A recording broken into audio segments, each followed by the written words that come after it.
President Donald Trump is headed to Nashville tomorrow to talk at the American Farm Bureau Federation's National Convention. News Channel 5's Brandon Marshall looks at some of the issues farmers hope will be addressed. When President Donald Trump arrives in Nashville, farmers and ranchers are ready to welcome him at this year's American Farm Bureau Federation Convention. The annual event is held at Gaylord Opryland Resort and Convention Center. Brian Keel with Farmers for Free Trade is attending. And our goal is to rebuild the American consensus on trade. The grassroots organization works to support agricultural trade. Keel says farmers' futures depend on trade, and they hope America continues doing so with countries like Mexico and Canada in the North American Free Trade Agreements. So for a state like Tennessee, 40% of your total exports are going to Canada and Mexico.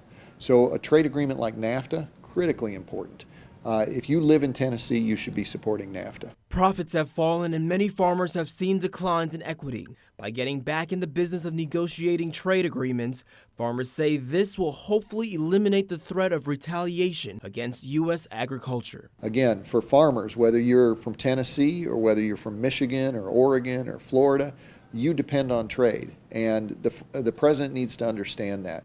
Last April, President Trump signed an executive order establishing an agricultural task force.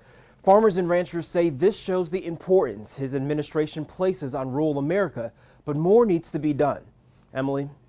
All right, Brandon, thank you. And President Trump is expected to land in Nashville around 2 p.m. tomorrow and speak at the convention around 3.